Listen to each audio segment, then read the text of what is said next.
아이를 낳고 뒷바라지하며 키우면서 등골 빠지게 일하고 먹여 키웠습니다. 그러나 이 뒷바라지를 언제 몇 살까지 해야 하는 걸까요? 자식 새끼들 다 키워놨다고 생각했지만 죽을 때까지 해야 하는 것이 자식 뒷바라지인 것 같습니다.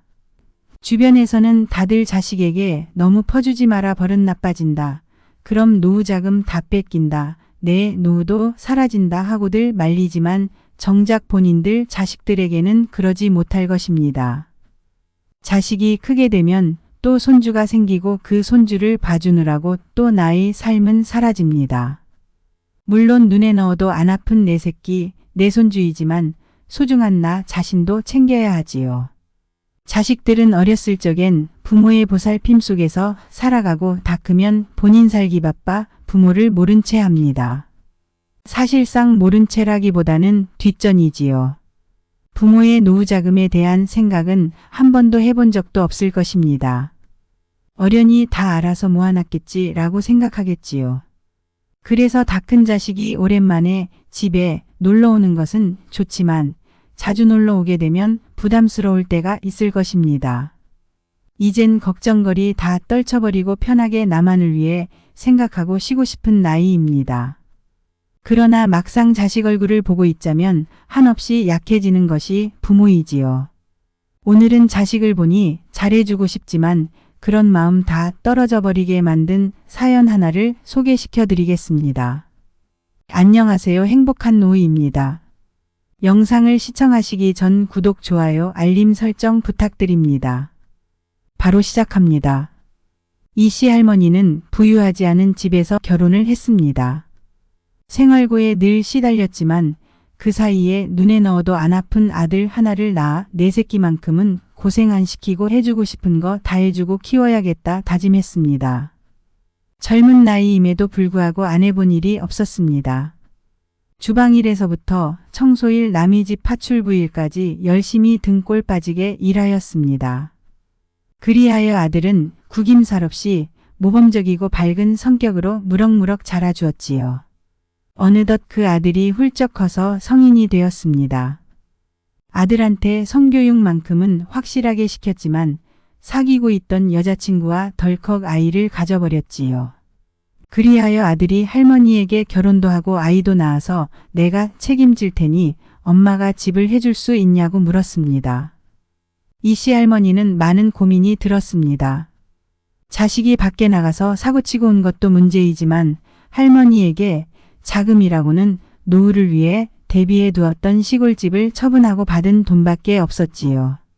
이 돈이면 아들의 신혼집은 충분히 해줄 수 있는 금액이긴 했습니다. 그러나 이씨 할머니는 아들을 위해 모든 것을 다 해주겠노라 마음먹었던 시절이 떠올랐습니다. 그리하여 아들 내 집을 해주기로 다짐했지요. 그렇게 끝나나 싶었지만 아직 20대 초반인 아들과 며느리가 육아를 잘할 리는 없었습니다. 손주를 키우는 일 또한 이씨 할머니의 몫이 되었지요. 그리하여 아들과 며느리가 학교와 회사를 다녀오는 동안 이씨 할머니는 집에서 손주를 봐주었습니다. 그러나 이씨 할머니가 일을 안 하고 여유롭게 집에서 손주를 키울 여력은 없었습니다. 노후 자금을 아들의 아파트 자금으로 다 주기도 했지만 생활비가 부족했기 때문이지요. 그리하여 할머니는 아들네가 오면 나가서 식당 주방 일을 했습니다.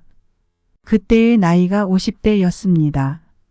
50대임에도 불구하고 이씨 할머니는 너무 지쳤습니다. 더군다나 갱년기까지 찾아와 심적으로나 체력적으로나 모두 힘들었지요. 그러나 아들과 손주 며느리를 생각하여 꾹 참고 이겨냈습니다. 그런 생활이 반복되던 시기에 할머니는 계속 위가 아프기 시작했습니다. 소화가 잘 안 되는 것인가 그러려다 말겠지 했지만 날이 갈수록 더 아파지기 시작했지요. 그러나 일을 멈출 수는 없었습니다. 그러던 어느 날 식당 일을 하던 도중 이씨 할머니는 쓰러졌습니다. 구급차에 실려 병원에 도착하니 할머니는 이미 위암이 심각하게 진행된 상태였지요. 할머니는 입원을 했습니다.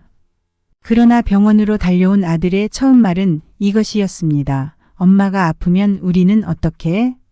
그 말을 들으니 할머니는 가슴이 철렁 내려앉았습니다. 내가 여태까지 살아왔던 인생이 부정당하는 느낌이었지요. 마음을 굳게 먹어야겠다 다짐했습니다. 지 엄마가 아파서 병원 응급실에 왔는데 처음 하는 말이 나는 어떻게는 말이 안 되는 것이었죠. 이렇게 죽을 수는 없었습니다.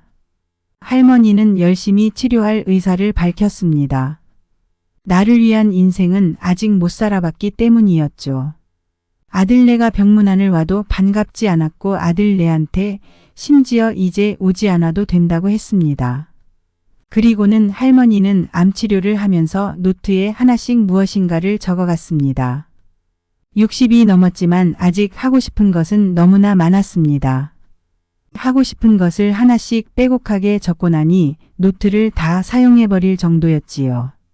몇 년간의 암투병을 끝으로 이씨 할머니는 건강을 회복하였습니다.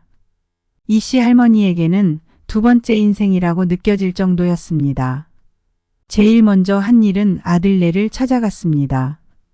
그리고는 이제는 나는 너네를 지원해 줄 수 없으니 그리고 찾아오지 않아도 좋으니 엄마 없다고 생각하고 너네 스스로 알아서 살아라 라고 말했습니다. 아들네는 적잖이 당황한 눈치였지만 할머니는 아랑곳하지 않았습니다. 인생은 길고 할머니는 아직 해야 할 일이 너무 많기 때문이었지요. 할머니는 더 이상 자식들에게 휘둘리지 않았고 자식들을 생각하느라 본인을 돌보지 못하는 삶은 사라졌습니다. 오늘 이야기 어떠셨나요?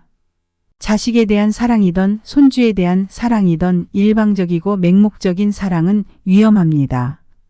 자식을 위하는 마음에 했던 행동들이 결국에는 나에게도 돌아와 나의 업보처럼 돼버리는 것이지요. 소중한 사람일수록 적당한 거리가 중요합니다. 또한 자식을 사랑하는 마음에 도움을 주는 것도 좋지만 자녀 스스로가 살아갈 수 있는 환경을 제공해 주는 것이야말로 진정한 부모의 역할이 아닐까 싶습니다. 그리하여 자식들에게는 무조건적인 사랑은 중요하지만 무조건적인 지원은 고려해 볼 필요가 있습니다. 특히나 돈이 관련된 부분이라면 더더욱 조심하여야 하지요. 자식들이 부모들의 돈을 가져가기 위해 온갖 술수를 쓰는 것을 지켜보는 부모의 마음은 찢어질 것입니다. 그러나 이것을 자식들만의 탓으로 돌릴 수는 없습니다. 내가 그렇게 되도록 키웠기 때문이지요. 그러니 자식에게는 절대로 돈을 주면 안 됩니다.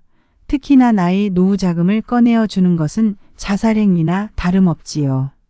나를 부양할 거라는 기대도 버리는 것이 좋습니다. 자식들의 나이를 생각해보면 내가 한창 치열하게 살아왔던 시기입니다. 자기 자식들이 나보다 더 중요할 것이며 나보다 중요한 것이 너무나 많은 시기이지요. 자식에게 기대느니 내가 저금해 놓은 돈에 기대는 것이 좋습니다.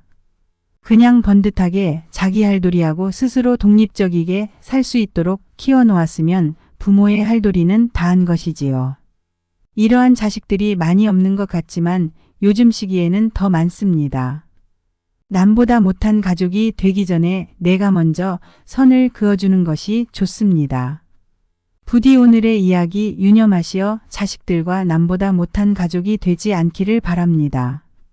오늘 영상 유익하셨다면 구독, 좋아요, 알림 설정 부탁드립니다.